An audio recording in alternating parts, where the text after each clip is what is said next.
अधिकतर लोगों को यह लगता है कि दूध उत्पादन आज की तारीख में लाभकारी व्यवसाय नहीं है। बहुत बार मुझे भी लगता है, लेकिन अगर वाकई में दूध या आप कहें गौ पालन लाभकारी नहीं है और लोग गौ पालन छोड़ देंगे तो फिर आने वाले समय में दूध की व्यवस्था कैसे होगी।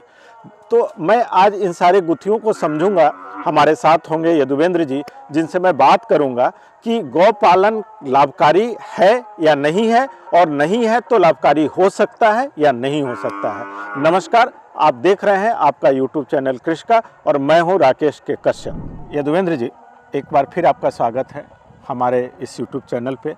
चूँकि वार्ताएँ बहुत सारी है तो मैं चाहता हूं कि छोटे छोटे स्वरूप में हमारे दर्शकों तक जाए, और ख़ासकर आप जैसे युवाओं को दिखाने का मकसद है कि हमारे प्रदेश के युवा जो ये मानते हैं कि गौ पालन करें या ना करें। बहुत बार लोग बगैर कुछ जानकारी के कह देता है कि गौ पालन में मतलब गाय पालने में तो कोई फ़ायदा तो है नहीं, दूध क्या है 38-40 रुपये बिकता है। बहुत तरह की बात होती है कि मिनरल वाटर का कीमत देखिए और दूध का कीमत देखिए। आप इसको कैसे देखते हैं कि आपका क्या अनुभव है कि क्या वाकई आप जब कर रहे हैं इतनी सारी व्यवस्थाओं के साथ तो आपने इसका इकोनॉमिक्स देखा होगा? बिल्कुल, ये जो भी बातें आप कह रहे हैं ये सत्य हैं। आज की डेट में आप मिनरल वाटर तो हैं ही एक कारण, बट बहुत ऐसे बड़े बड़े होटल्स में जाएंगे तो वहाँ दूध की कीमत गाय के दूध से ज़्यादा है। 50 रुपये लीटर की भी आपको पानी है जो बिक रही है आज मार्केट में। ये सारी बातें हैं। मैं कहूँगा अगर किसी व्यक्ति को कुछ काम करना है तो उसके लिए उसे इनोवेटिव होना पड़ेगा। इनोवेटिव से मैं ये कहूँगा कि जैसे मैं यहाँ हूँ 225 किलोमीटर दूर हूँ पटना से। ये जितनी भी गाय आप देख रहे हैं ये सारी हमारी देसी नस्ल की गाय हैं, शाहीवाल और थारपारकर।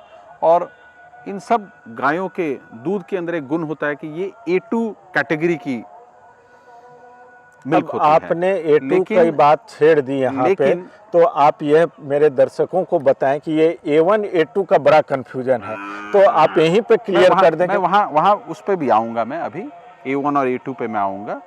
उससे पहले मैं ये बता दूं कि हमारे इस फार्म पे जहाँ आप आए हैं यहाँ 1 ml भी दूध बिकता नहीं है। अच्छा, तो फिर क्या करते हैं? हम पूरे के पूरे दूध को प्रोसेस करते हैं।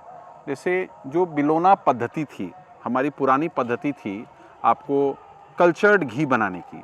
कल्चर्ड घी मैं बताऊं तो आज के डेट में जो आप घी खा रहे हैं वो सिंपली एक फैट, जो दूध के फैट है उसको एक्सट्रैक्ट करके आप घी बनाते हैं।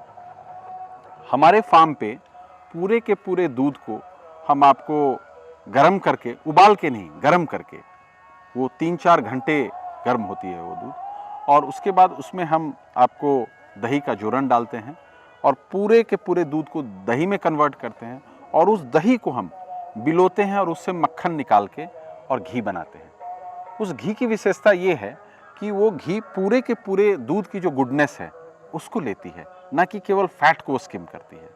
और उस घी को हम मार्केट करते हैं। हमारी एक ब्रांड है, जो ये आप हमारी सेटअप देख रहे हैं गाय की, ये हम अपने ग्रैंडफादर के मेमोरी में हम इसे स्थापित किए हैं। इसका नाम श्री गोरख गौशदन है। श्री गोरख गौशदन एक यूनिट है हमारे रेनबो फार्म का। तो उसी ब्रांड से, एक गौ घृतम करके ब्रांड है, उस ब्रांड के नाम से हम घी को तो मार्केट करते हैं। ये जो घी बनाने की प्रक्रिया आपने बताई, या जो घी हम लोग बाजार में लेते हैं, दोनों के कॉस्टिंग में कितना अंतर आता होगा?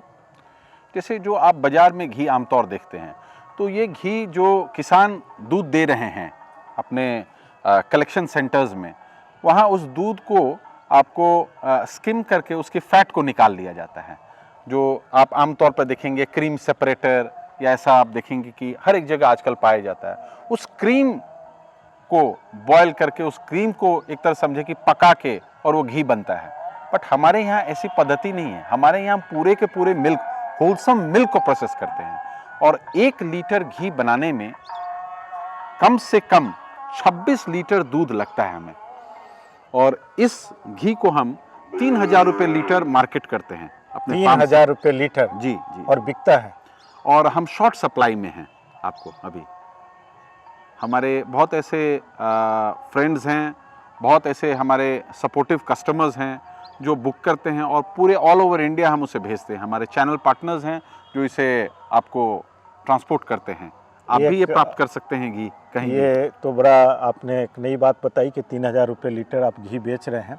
बट घी के अलावा भी अगर मान लीजिए कि इस पूरे दूध के व्यवसाय को मतलब 2x, 3x, 4x करना हो, तो और क्या विकल्प हमारे उत्पादक के पास है? मतलब किसी भी ग्रामीण क्षेत्र में लोग इसे बड़ा कॉम्प्लेक्स बनाते हैं। मिल्क प्रोसेसिंग बड़ा ऐसा लगता है साइंटिफिक, बहुत बड़ा ये चीज़ है। ऐसा बहुत कुछ नहीं है, थोड़ा जानने भी की ऐसा जरूरत लग रहा है। इसमें आपको एक बेसिक ट्रेनिंग की ज़रूरत है। NDRI जैसे संस्था हो तो वहाँ से अगर आप ट्रेनिंग, तो 1 वीक के ट्रेनिंग में आप काफ़ी कुछ जान जाते हैं। आपको उससे भी नहीं हो रहा तो आप किसी एक्सपर्ट की मदद ले सकते हैं। आप बिहार एनिमल साइंस यूनिवर्सिटी है, वहाँ LPM डिपार्टमेंट, वहाँ भी जाके आप ट्रेनिंग ले सकते हैं। आप पनीर बना सकते हैं, आप खोआ बना सकते हैं, और उसके बाद तो n नंबर ऑफ प्रोडक्ट्स हैं। और पनीर में बता दूं कि मेरे फार्म पे एक वक्त हम पनीर बनाना शुरू किए, जस्ट ऑन अ ट्रायल। तो हमने ना फुल क्रीम आपको पनीर बनाना शुरू किया, और पनीर की कीमत यहाँ उस वक्त मार्केट में 300 साढ़े 300 रुपये में लोगों को पनीर मिल जाती थी। और मेरे पनीर के लिए लोग 450 रुपये देने के लिए भी तैयार हो गए। लेकिन बाद में जाके उतना पनीर हैंडल करना, मैनेज करना बड़ा ही टीडियस टास्क हो गया। इसीलिए हम आपको घी की तरफ फिर अपने एक्टिविटी को मूव। पनीर हैंडल करना टीडियस हुआ, बनाना या बेचना? नहीं, बनाना। अच्छा, उस कंसिस्टेंसी, उस आपको क्वालिटी का रखना।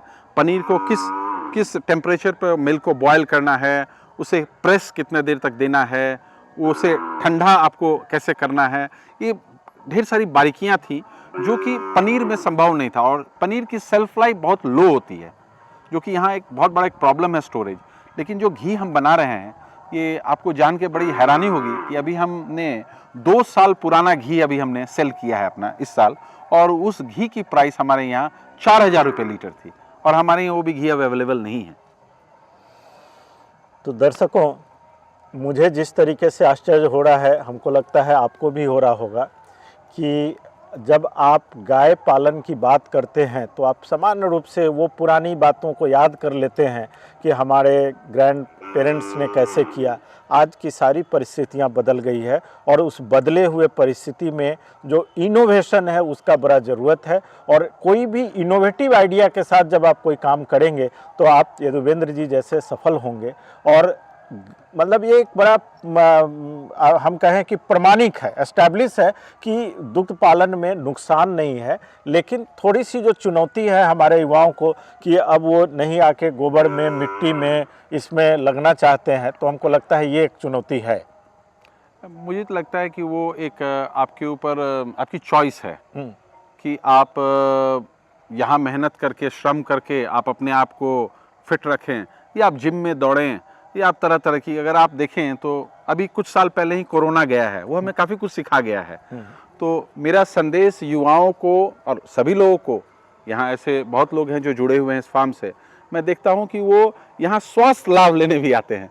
कई लोगों को मैं देखता हूँ कि वो काऊ कडलिंग करने आते हैं। आजकल ये अमेरिका में कॉन्सेप्ट बना था, बट यहाँ बहुत ऐसे लोग हैं जो यहाँ आते हैं और गायों के बीच में तो थोड़ा समय अपना गुजारते हैं। मतलब वो एक ऐसा भी मान्यता है कि गाय के बीच में या गाय के शरीर पे आप हाथ फेर रहे हैं तो पॉजिटिव एनर्जी आती है। बिल्कुल। और बहुत आज का समय जो है स्ट्रेस का समय चल रहा है, तो उसमें लोगों को शहरों में तो मिलता नहीं है बहुत कि वो कहीं जाएं और गाय इतनी उनके साथ फैमिलियर हो कि वो उससे मिले, हाथ फेरे, तो वो उसको उसी तरीके से रिस्पॉन्ड करे। जैसे आप अभी यहाँ हमारे इस आपको सर्कुलेटिंग एरिया में है, इतनी गायें हैं, आप देख रहे हैं बड़े आराम से आप इंटरेक्ट कर रहे हैं, पहली बार इनके बीच में आए हैं।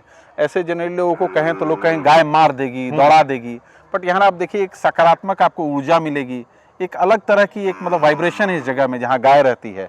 यूं ही नहीं, ऐसे हमारे मतलब आपको एक संस्कार का एक मतलब अभिन्न अंग है गाय। ऐसे ही हमारे पुरखों ने, हमारे जो भी पुराण हैं, वो ऐसे ही नहीं कहते हैं कि गाय की कितनी बड़ी आपको मतलब इम्पोर्टेंस है हमारे डे टू डे लाइफ में।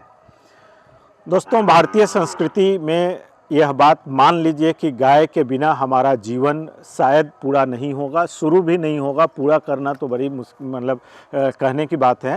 तो ये जो हम परिचर्चा कर रहे हैं और परिचर्चा के साथ आपको जोड़ रहे हैं, उसका मकसद ये है कि आप जानें कि ये पूरा तंत्र जो है उसमें आज की तारीख में भी युवाओं का इंटरेस्ट है और यदुवेंद्र जी जैसे युवा और इस तरह के कई युवाओं को मैं सीरीज में आपको मिलाऊंगा जो इस व्यवसाय से जुड़े हैं, जुड़े ही नहीं है, दशकों से कर रहे हैं, अर्थात कुछ न कुछ लाभ कमा रहे हैं। मैं ऑडिट की बात, बैलेंस शीट की बात अभी नहीं कर रहा हूं, लेकिन 10 साल तक किसी व्यवसाय में और किसी इस तरह के व्यापार में लगे रहना अपने में एक बहुत ही पुनीत कार्य है। और हम कहेंगे कि मोटिवेटिंग फैक्टर होगा हमारे, अगर जो दर्शक देखेंगे कि आप लगे हुए हैं, आप लगे रहिए। हमारी पूरी टीम की तरफ से आपको ढेर सारी शुभकामनाएं हैं कि आप नए नए कुछ उपलब्धि हासिल करें और हम लोग आपके माध्यम से अपने दर्शकों तक पहुंचाएं। जरूर। नमस्कार। नमस्कार।